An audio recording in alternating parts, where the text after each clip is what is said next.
excited. If you're new with us, I'm Heather. I'm the pastor alongside my husband here, who's not here today. I just have the privilege of introducing Casey Letourneau. He will be speaking to us today. When I asked him, I was actually shocked at the quick response of yes. And then he reminded me today that his son had preached, his daughter had sat on his panel, and his wife also. So how can you say no at that point? But I couldn't think of anybody more fitting for Father's Day. You don't know how much Casey does behind the scenes. Vacuuming was not just online. Vacuuming is what he does most weeks here, and all the details of things. And I just wanted you to know how much we appreciate you and appreciate the model you are as a dad here in the church and in the community. So.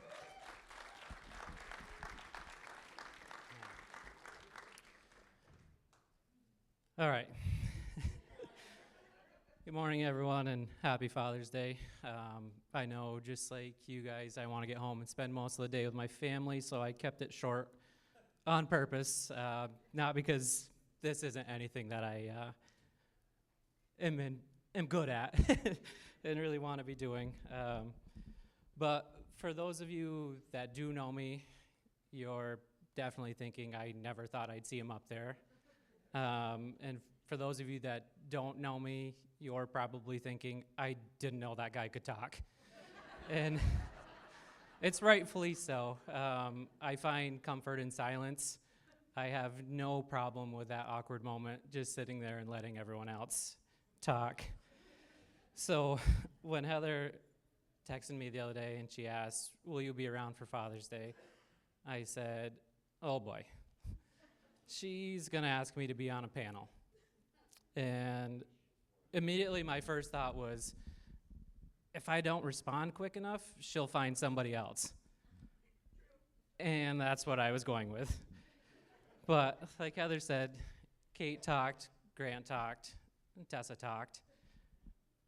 On Father's Day, how could I be like, you know, I need you guys to go up there, but that's not something that I'm going to do. So I told her yes. Even though public speaking is not something that I enjoy doing, I knew it was something that I needed to do to show that not only do I tell my kids what they should do, but I should show them what they should do by what I'm telling them. So I mustered up the courage and said yes. And then that's when I found out that Heather didn't want to give me or want me to just give my testimony. She wanted me to give the sermon. Talk about uncomfortable.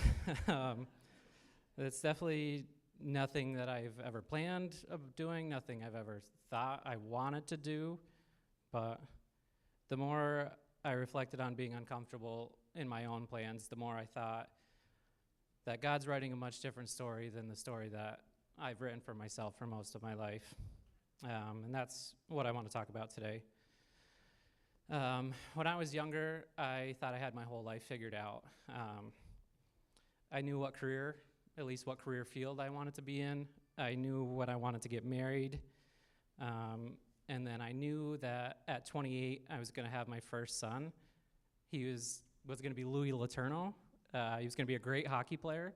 And he was going to have the nicest hair on this side of the Mississippi. I don't know where I got those plans from. I can't skate, but it seemed like a good idea at the time, and the name really flowed off the tongue. But in all seriousness, in high school, I took French and Spanish with the idea that I was going to become a Border Patrol agent. I had the crazy idea that I was going to move to California and live out this dream. And if that didn't work, I had a backup plan. I wanted to be in the state police. But I had all of these goals, but I had no ambition. And that's kind of how I lived my life with God. I went to church growing up, not necessarily because I had to, but it's just what we did as practicing Catholics.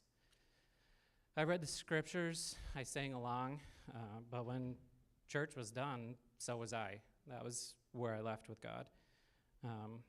I wasn't letting him lead my life. At this point, I was really just throwing darts at the wall, hoping something would stick. This isn't surrendering to God. This is just making your own plans. I went to community college for my associate's degree. And then I transferred to SUNY Oswego for my bachelor's degree in sociology. I didn't go to Oswego because I thought Oswego had a great and wonderful sociology program. I went there because my friends went there. I knew I had fun there, and again, it was comfortable. But with that being said, I went there because my friends were there. Again, no ambition, and just did the bare minimum, so I didn't graduate. I left 2 classes short, which to this day still haunts my parents. But I felt like a failure kind of at that point. I had all these plans and really nothing was going where I wanted it to at this time. I thought I had really messed things up, but I came home. I was working for the ARC, group home for adults with special needs. I enjoyed this. I did it for 7 years, but I knew it wasn't something that I wanted to do for the rest of my life. And then the state police test came up. As you can see, I'm taking the state police test, so Border Patrol didn't work out for me. So I took that, and like anybody who really wants a job and really wants something in life, I prepared hard for it. I went out drinking the night before, and I didn't do a good job on the test. I didn't get called. At this point, again, it just felt like one door closing after another. But I just want to show through Scripture that over and over again, God shows us that He's looking for people even when people aren't looking for Him, and that my story's not unique. God is always doing stuff in people even when we don't see it. One of the greatest examples and clearest examples that I saw was in Acts 9. When Paul was heading to Damascus, he was trying to arrest Christians. He's not searching for God. He's actually, in fact, doing quite the opposite. He's actively opposing God and God's people. In that story, Acts 9, 3-6, it says, "As he was approaching Damascus on this mission, a light from heaven suddenly shone down around him. He fell to the ground and heard a voice saying, 'Saul, Saul, why are you persecuting me?' 'Who are you, Lord?' Saul asked. And the voice replied, 'I am Jesus, the one you are persecuting. Now get up and go into the city, and you will be told what you must do.'" Paul wasn't looking for God, but God was pursuing Paul. Jesus completely changed the direction of his life, and I think that's important for all of us to understand. God is already looking for us, even though we're not looking for him. And like I said before, I think this is true to my story. All of these things were going wrong in my life. I had all of these plans, not one of them came true. But had any of those came true, I wouldn't be where I am today. All of these missteps brought me exactly to where I was supposed to be. I met Kate, who's now my wife.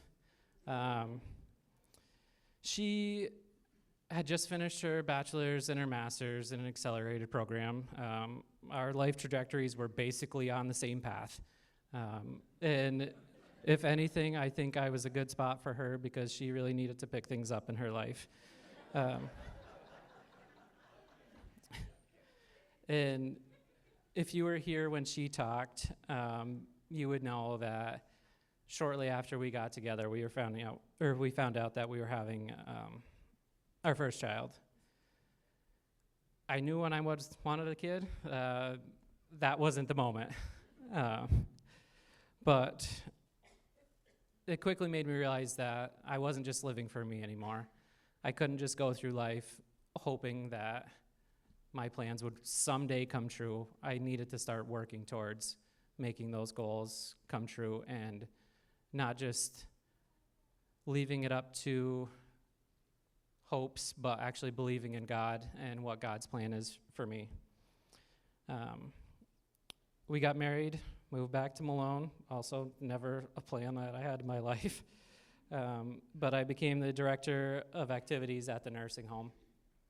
Life started to settle, and then I had my stroke. The stroke itself for me wasn't scary. It was after that was scary. I had no idea what was going on at the time.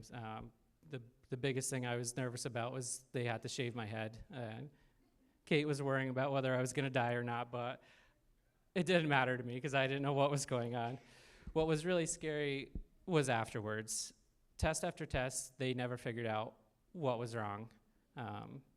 So anytime, even to this day, anytime like I get that weird feeling in my chest or that weird feeling in my head, it's kind of hard to be settled. Is that going to happen again? Will I make a recovery? But you can't live like that. And God started using this moment to change me. I can see what I couldn't see then. All of those setbacks were leading me to where God was taking me. And another scripture that I liked was the story of Joseph. Joseph had a dream that he had got from God, but his dream looked nothing like his reality. He was betrayed by his brothers and sold into slavery. He was falsely thrown into prison. And I can imagine Joseph was wondering, God, where are you? And why are you doing this to me? Why is this happening? But Genesis 50:20 says, you intended to harm me, but God intended it all for good. He brought me to this position so I can save the lives of many people. Joseph couldn't see the whole picture while he was living it, and neither can we. But I think God is often doing his greatest work in the seasons that don't make sense to us. After my stroke, I eventually made a recovery and went on to working. I already said that, but I eventually continued working at ARC, went to the nursing home, and then I went to corrections. Corrections wasn't, again, something I dreamed of, but it provided for my family. I had good coworkers, I had a good schedule. It gave me great time off with my kids, which at this point in my life is the most important thing to me. I was comfortable. Same thing with talking in front of you guys. Like I said, I find comfort in silence, but sometimes comfort keeps us from moving forward. And then the state police changed their age requirements, and I became eligible again. And I had to make that decision. Was I willing to step outside of my comfort zone and take a leap of faith? This is the first time that I would say I truly surrendered to God. I had a good thing going for me. I had a good job. Like I said, I had all of those benefits, time off with the kids. But this was kind of something that I always wanted. But it wasn't an easy decision. Having my stroke, they barely let me in corrections. The physical fitness test for that, I had to walk up 3 steps and down 3 steps, I think 3 times. And they're like, we don't know if you can do that, kid. So when I made that decision, I was giving up a lot. I was one of the oldest recruits in the class. Half the kids were just a few years older than my oldest son, and they called me dad. Then I went from being home 4 days a week to being gone for 5 days a week. I gave up a lot of time with my family, but eventually the thing I thought I had failed at years earlier in life became one of the things that God used to help me start living more intentionally. All of those places I thought before were, like I said, negative. God was growing me and preparing me. The ARC taught me to be compassionate for other people. Being a husband and a father at a young age taught me how to be responsible. My stroke taught me how to have gratitude for life. Corrections taught me patience. God was shaping me and preparing me when I didn't realize it. But my story isn't really all about jobs or tests or failed plans.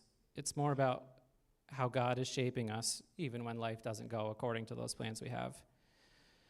And the question is, who are we becoming while we're walking through it? God isn't interested in where we're going or where we end up. He cares about who we are when we get there. God's plan for me wasn't to become a state police officer. That wasn't his goal. His goal was for me to be the best person that I could be when I got there. He says, "Do not be conformed to this world, but be transformed by the renewing of your mind. Then you will be able to test and approve what God's will is, his good, pleasing, and perfect will." I think a lot of us spend a lot of our time trying to figure out what God's plan is for our life. But sometimes we miss God's first plan, and that's to transform us into the person that he wants to be. Before he changes our circumstances, he changes who we are. And that's where we start really to live intentionally. Because if we aren't intentional, life will decide for us. We get busy. We get tired. We get distracted. Grant's been asking for probably a month to have a father-son cook-off. And each time he asks, it's, "Sorry, bud, I've got to work today. Sorry, bud, you've got your baseball game. We don't have enough time tonight. Well, bud, I worked the other day. You had your baseball game, so I've got to mow the lawn." If we don't take the time to sit down and be there physically, we can be there, or we can be absent spiritually and emotionally. And I don't say this as judgment, as I just showed you. Like, it's something that I work through every single day. We're all tired. We're all busy. We're all distracted. But not only was this how I was living outside of church, but this is kind of how I was living in church too. When we first started going back, Kate was pretty into it, and I went back to my old Catholic ways. I was there. I listened to the words, but I didn't let those words change me. I wanted my kids to listen to the words, but again, when church was done, that was it for me as well. I wasn't engaged, but there's a difference between going through the motions and actually allowing God to change our life. And that's why living intentionally matters. And this isn't just for fathers. I know it's Father's Day, but this really goes to anybody. We all have influence over the people around us. Whether you're a dad, a grandfather, a stepfather, an uncle, a coach, teacher, mentor, you are showing someone what it means to live an intentional life and a good life. Someone is always learning from us. Our kids are watching from us. You've already heard me crack multiple jokes today, and our kids pick up what we put down. I can be kind of sarcastic, and this morning on the way in, we're praying, and Grant, if you know Grant is very sweet. If you know Tessa, you know she can be a little bit more on the sour side. And Grant came out and he said, "Dear God, please help Dad so he doesn't stumble over his words, he doesn't read too fast." And then Tessa interjected, and she said, "Oh, I've got something. Dear God, please help scramble all of my dad's words when he gets up on stage today."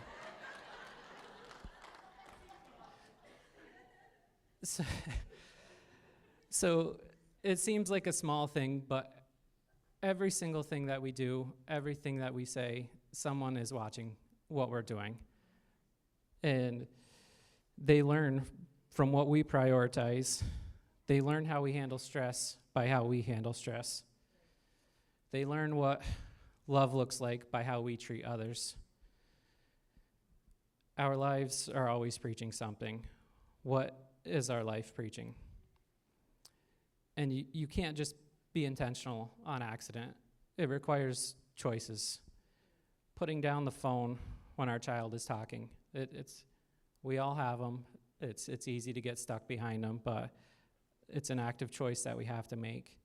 We have to be emotionally available and not just be in the room.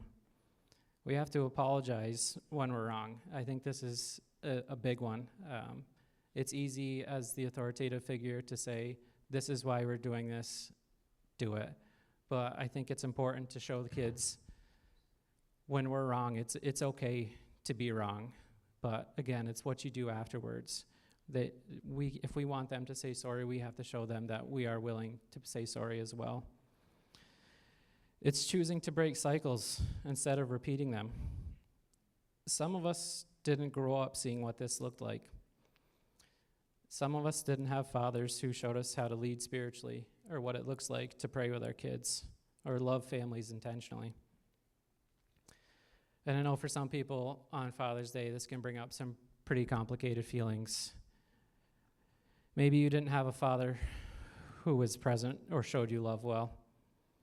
Or you grew up with a father who was angry. And that can make it hard to understand God as a father because that's the only thing we picture. But the good news is God is not defined by our earthly fathers.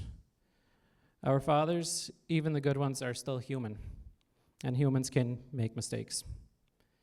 They can show us, or they can love us deeply and make big mistakes. And if you're a father in the room, you know how easy it is to make mistakes for your kids. I do this every night. We ask the kids to go to bed. We want them in bed by 7. They're not brushing their teeth fast enough. Might get a little angry. For what reason? I don't have a good one. I just want my time.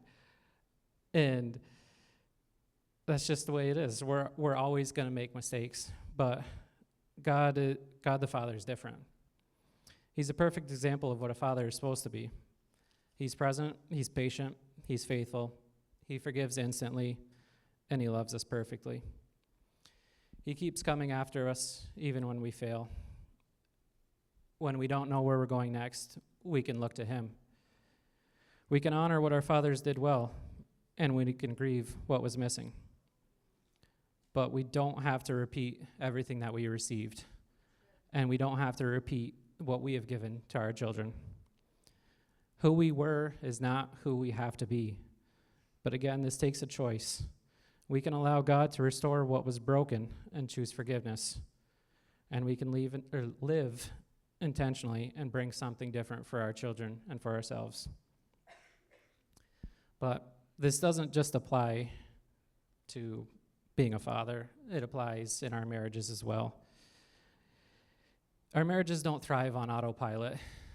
Like I said earlier, we get busy, we get tired, we get distracted. We have to choose to listen every day instead of defend. We have to serve instead of keeping score. That can be tough at times. Like I said, we all get tired. It's easy to be like, you know what, I worked all day, you go take care of the kids. But it's not a competition. Everybody's tired in their own sense. And like I said, our kids see that. I want to show my son what it means to be a good husband. And I want to show him what it means to be a good father. And that takes, like I said, that takes a conscious choice. We have to choose to connect instead of just coexist. Again, we all have phones, we're all busy, we're all tired. It's easy just to sit down and veg out, but we need to take the time to be relational. There's so many things in life now that make it easy to not be relational. Everything is behind a screen. Everything is so fast-paced. We work, we go to our activities, we're filled from top to bottom. Our calendar, I can't even begin to tell you what that looks like. It's like Morse code trying to read that thing. There's so many colors and so many different things. But we need to live intentionally in our life. We need to live intentionally in our workplaces. We need to show integrity when no one is looking. We need to work with excellence and not just the minimal effort. We need to treat people with respect, even with stressful situations.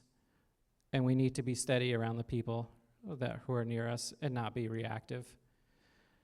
Everything we do should represent Christ, not just our words. I used to think having everything figured out was the only way to move forwards. But now I see that we need to have the courage to trust God and to surrender to his plan, and life will eventually look how you expected it to. Something that doesn't want, no, sorry. Joshua 1:9 says, "This is my command, be strong and courageous. Do not be afraid or discouraged, for the Lord your God is with you wherever you go."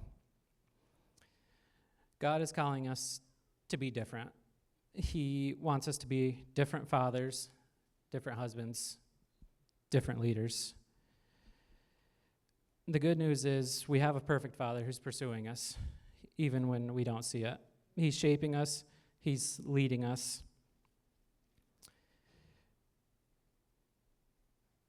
We just need to choose to live intentionally. And I know that was a terrible way to wrap that up. That's all I've got. Oh, goodness. That was not a terrible way to wrap it up. That's good. Worship team, you can come.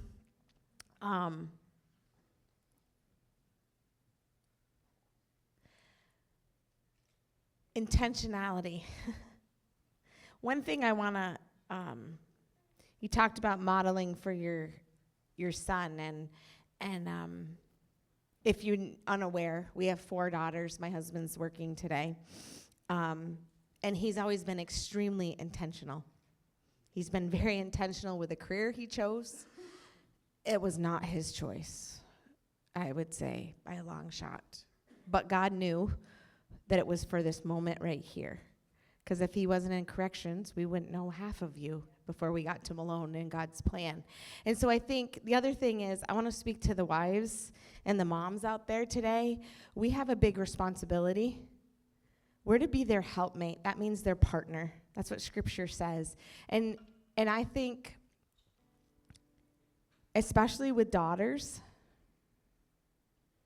dads, you have a really big job. Well-loved daughters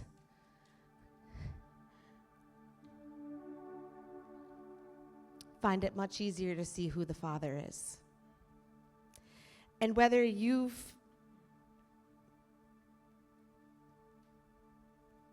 stage you're at, you have opportunity to pray for them and to love them. But I want to say to the moms, we need to help them. Casey's out there somewhere now. You talked about being intentional, but we have to be intentional too, to come alongside them and not have a competition with them. And so living our lives intentionally matters when we leave here. At our workplace, he talked about in our marriages, whether you're married or not, whatever part you play.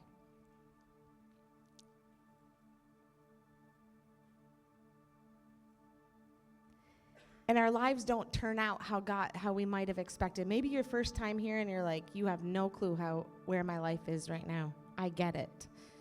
I don't necessarily get yours, but there's a lot of people in this room that are like, this is not what I thought it would be like. But with God, there's always a new season coming. And we get to choose differently from here on out today. So Casey, I don't think you ended it the way you ended it, but we need to be intentional. I want to leave today with the word intentional. So whether you're a father, a mother, a coworker, a daughter, a neighbor, there's an intentional way that we can live and to reflect Christ. So I would just say, as we stand together this morning, go ahead and stand together. Could we just ask the Holy Spirit, where am I not living intentionally? If you're a father, ask that question. Maybe you have a dream of being like Casey did that just didn't work out until it was God's timing. And maybe that's past. Maybe you have a rocky relationship with your children, or you do with your parent. bring that before God. He wants your heart. He wants your brokenness today, but he also wants you to see it from his perspective. Joseph ended up saving his entire family in a time of famine, but it took prisons and pits and palaces and betrayal before he was set in that place where he got to feed his brothers that had betrayed him and his father. It's not we sang about it earlier. Our story it's not over till it's good. And that's why today we need to live intentionally, and we need to live for the kingdom. Here at Living Hope, it's not about this church service. It's not about attending on Sunday morning. It's about let's get together and work for the kingdom, because someday all of our stories will be good. All of them will be pieced back together. Every pain point we went through, if we surrender that to the King of Kings, Lord of Lords, it matters. Maybe your family's a mess.